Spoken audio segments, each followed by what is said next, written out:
I don't think you are going to be happy with me, but let me start.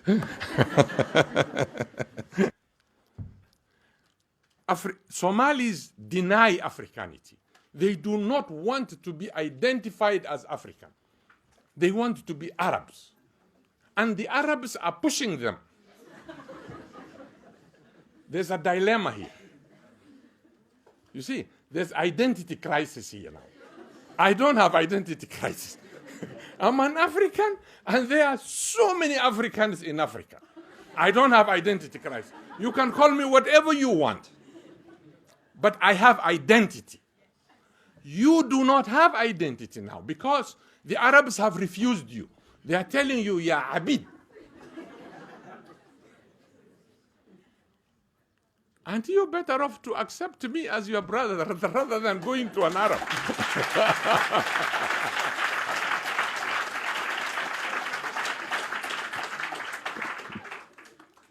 So, we called Somalis, in that article, Africanity by accident of geography.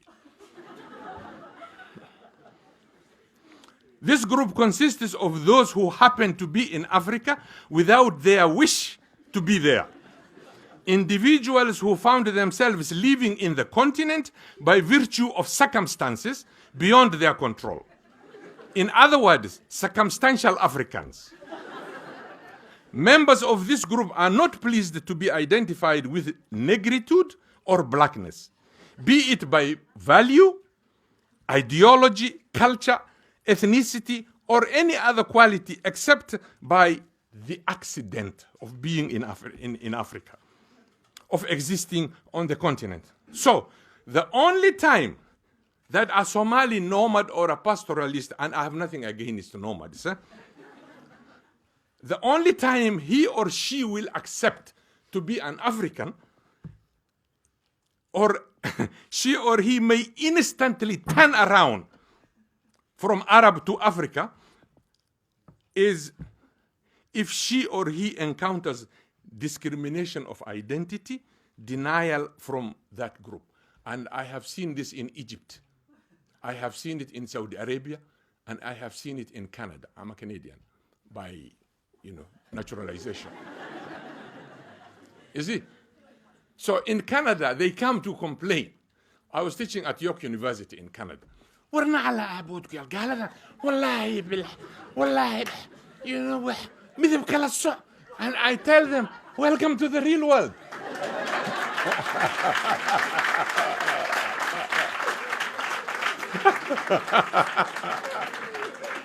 In Canada, I used to teach at York University. Some of my students, they come to me and they say, Prof, these white people, they discriminate us. This is not right. This. I said, yes, welcome to the real world. Because I have training for discrimination. You gave me. Back home, you gave me that training. To me, this piece of cake.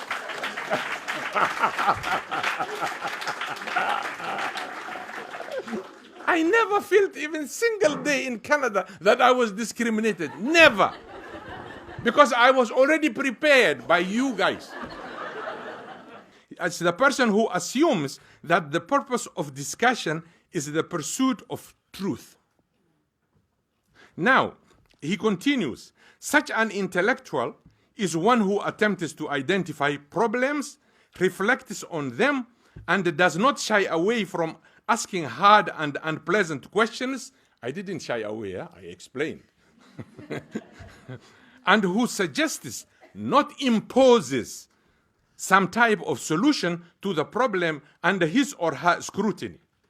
So he concludes and says, therefore, I would argue that an overwhelming number of Somali intellectuals are simply university and college graduates. Because education which does not bring about a transformation in the consciousness of the educated is hardly beneficial to the individual, let alone to society.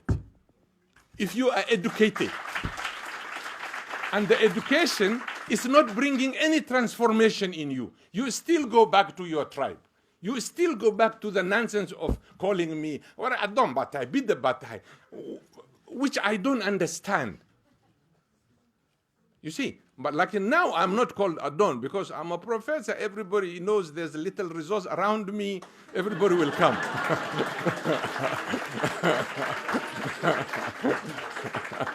Now I'm removed from Adon to Adonhood.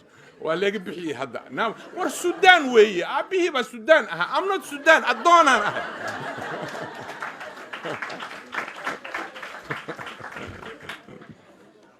So, therefore, here I think the Chinese proverb I picked is very handy here, is useful. It says, to know and not to act is not to know. If you know something, you don't act on it, then you don't know it. So, I wish we had enough time.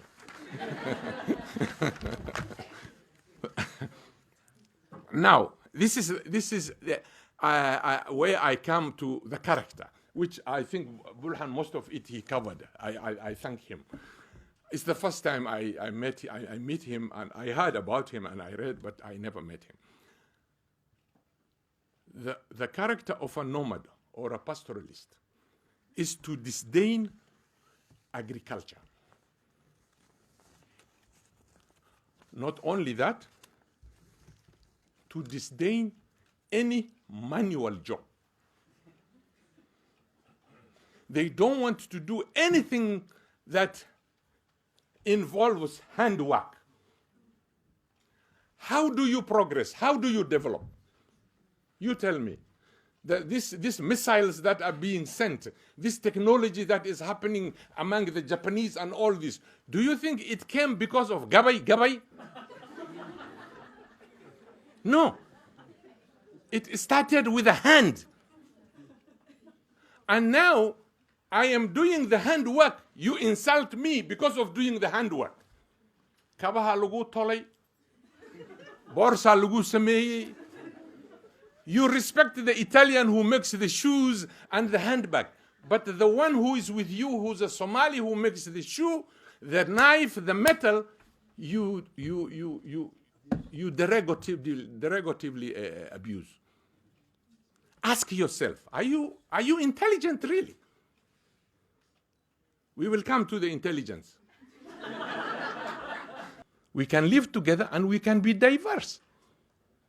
There are countries like Tanzania, Kenya, Uganda. They have 50 tribes. They have 50 languages.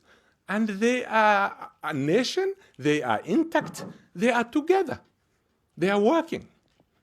So why do you deny my language? Why do you impose on me your language? Why? If you want to kill a society, I have seen this in the US and Canada, you first take away the language. When you want to kill a culture, you take away from them the language. Then that culture is dead. You know why? Because you are adopting another language and you are always told, no, you are not the master of the language. Stand behind. Because you adopted this language. It's not your language. So many young men in my country, in Somalia, they have been robbed of their culture. I was in primary, I don't know if we have time to finish this. I was in a primary school. I went to register. There's this old man that came, he's a Rahawin. Wrongly called Rahawin, but they are Rewin. There is no Rahawin. He came to register his son at the same school. Me, I was already registered, but we are just standing there. So he doesn't speak another language. He speaks only the Rewin language. Is that a crime? So the headmaster, he said, I want my son to be registered. I am here. I was living somewhere else, so I moved now here in this area. This school is near to my children. I want to be registered. And listen what the headmaster answered. He says, war Soomaalidii baan wax u la'nahay.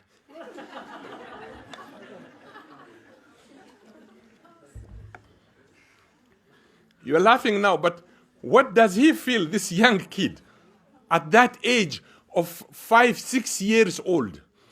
Let me translate.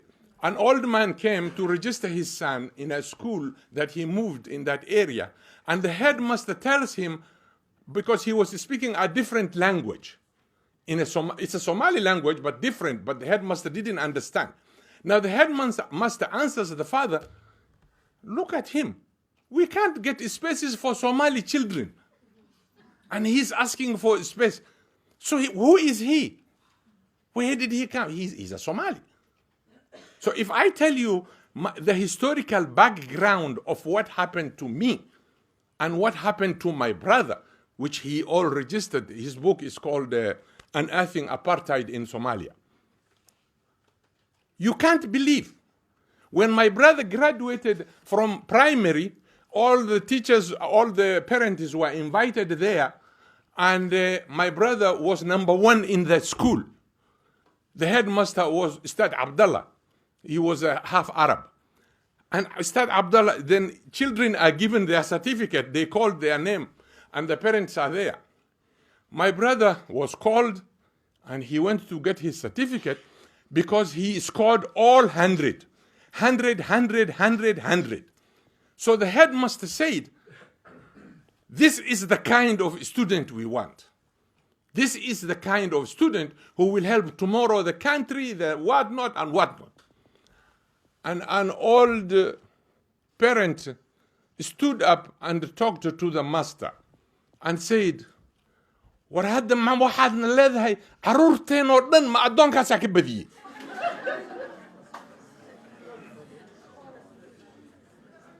I knew you will not like it.